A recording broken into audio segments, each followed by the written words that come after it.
I'm Cash, and welcome back to Cash Talks Football, where we break down all the nonsense in the Premier League. And today, it's Arsenal against Crystal Palace, where I use my over 20-year plus, getting on to 25 years now, coaching experience to give you a different breakdown in the old football-y world. Now, if you're new to the channel, you wouldn't have heard this, but if you've been around for a while, you've heard me say this at least once a week about defensive lines. Let's just move that camera over there so I can show you. Defensive line here is giving everyone all this space to attack. I say this week in, week out, and yet they do it. And I also know why they do it, because I have done lots of other different advanced tactical analysis courses and lots of other different things in deep depth dive in football. So what they'll look at when they're breaking down with stats and statistics is they get certain things wrong.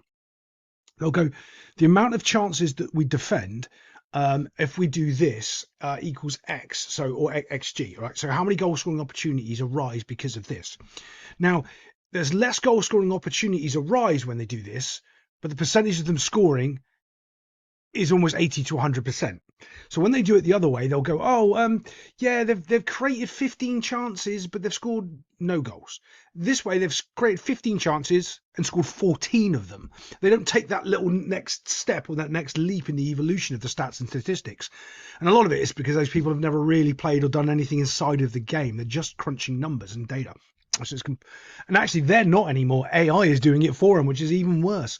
That's a whole nother separate topic for another day, but I'll get there eventually. So when we're looking at this right here, we can see that everyone is having to run this way. And if I put an object in front of all these people running this way, chances are someone's going to hit the object, the football, towards the point where they need to score a goal. But Crystal Palace make it a little bit easier than that. What they forget to do is mark.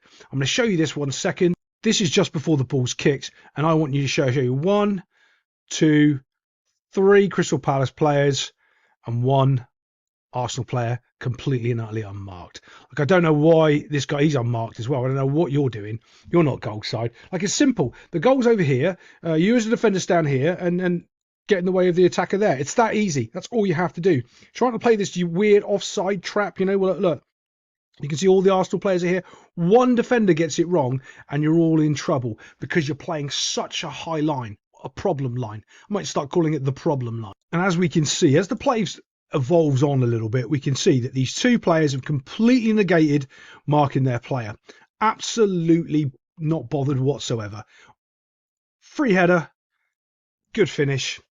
It's all because of the setup from the set play. That's all that's about. Trying to play this nonsense. Let's step up a bit, get them offside, maybe not, and give them all that space to attack. And attack it they do, and they get themselves an easy goal. It's like I say this every single week as well. Oh, wow. Standard classic goal where no defender is up here at the top of the D, defending the D up here. So all he's got to do is get a strike on goal, and it's that simple. He gets some. By the way, this is a bad volley, right? This is. Is it a good goal? Yes, but it's bad technique and it's a bad volley. How do I know this? Because this is how I volley a ball on my right foot. On my left foot, absolutely worldies, no problem, no questions asked. But on my right foot, I've got this weird thing where, same as this guy here, he's hitting the top of the ball into the ground, or I scuff it and hit the bottom of the ball and it flies up. My timing for some reason on that right foot is not like it is on my left. I actually know why now, because I've coached for so long. It's because I've got this weird thing with your eyes, with your eye dominance, and how your eyes work, and the actual depth perception of how fast that ball comes across to you, and your timing of your foot when it comes through. There's a couple of ways you can fix it, but I didn't even really know that was a thing until, I got actually into coaching football properly.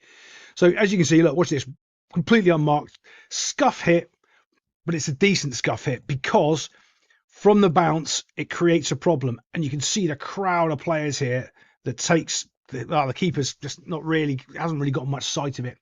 But the main reason he's able to do that is because there's not a single Arsenal player within about 7 to 10 yards of him, stopping him having a free strike at the ball.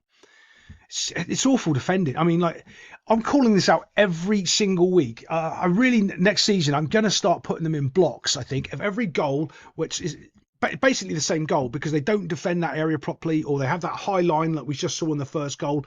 Because I guarantee you, it's probably getting on to about 40% of goals in the Premier League now are scored in these certain ways. And that's a massive percentage.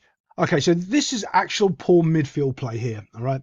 So I'm going to break this down for you and try to show you all the details and the difference of being there and being where he is. Can you see where he is right there? That's decent positioning. He is not. Why? Because he can get sucked in.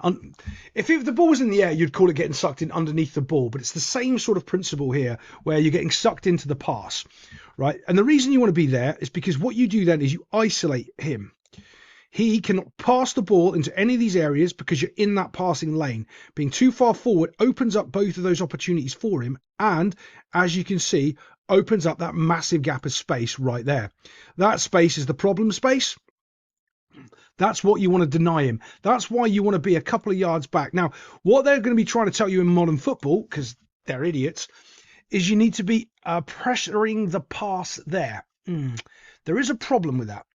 You're in the wrong side of the field for it. Now, if you're doing the breakdowns of the different areas of the field, and you're doing your different zones, they're going to say, oh, we're going to high press here in this zone. The problem when you're doing that and you let one little mistake like this is they're going to score on you. When you do it on the other opposing end of the field, there's so much time for you to recover and for your defense to do certain things. You're okay. Here there isn't. So when this pass comes across, I want you to keep your eye on this guy here. Keep your eye on him as he goes. Bump. There we go. Do you see? Right. Do we see that space? Automatically identified there. Now, I think it's probably Odegaard. Odegaard loves those little pockets. Is it Odegaard? Don't know. Don't care. Don't care players' names. Only what they're doing. So he's just going to step forward and beat his man. Wow. Player running into space and not trying to pass the ball. Quality. And as soon as he does that, watch the difference here. Boom. Steps forward. Now he's gone. The player can't get anywhere near him. Can't tackle him. Can't do anything. And he just gets to run at the back four with ease. Just because the player's 2 yards too far forward.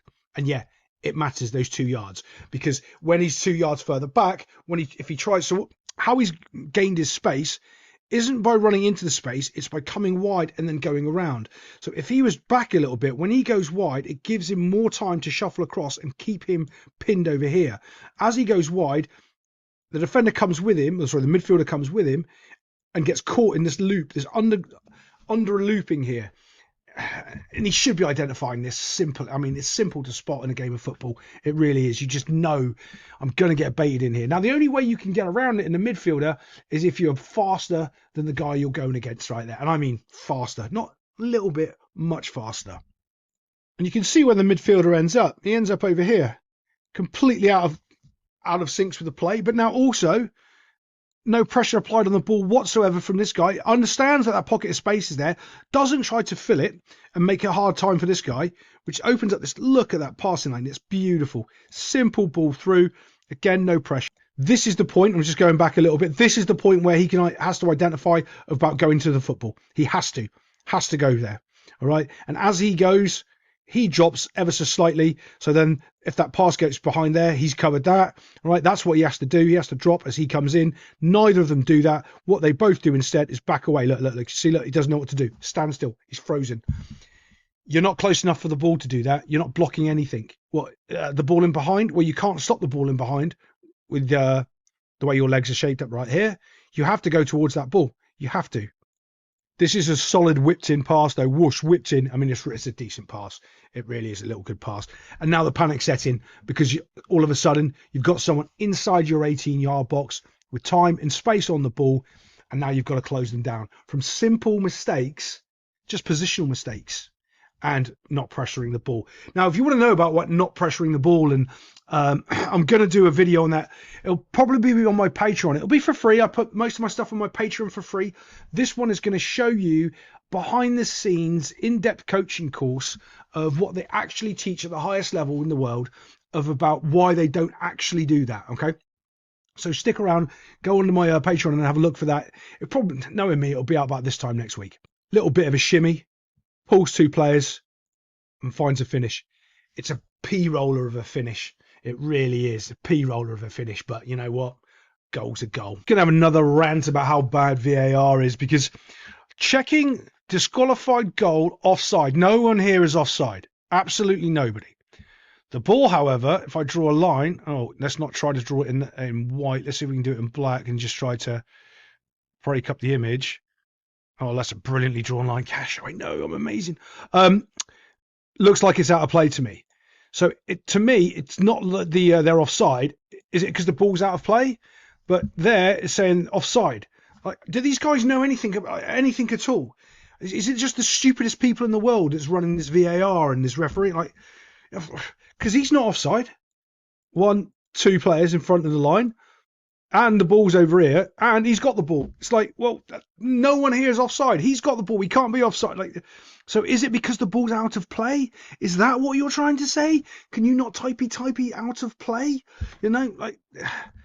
And this is the distrust that everybody has with VAR, because it's is it a simple typo? Like, it's just rubbish. Oh my goodness. The more I watch the Premier League, the more I'm because here's the thing, is when you've done as much coaching and as much work as I have, you don't actually get to watch that much football.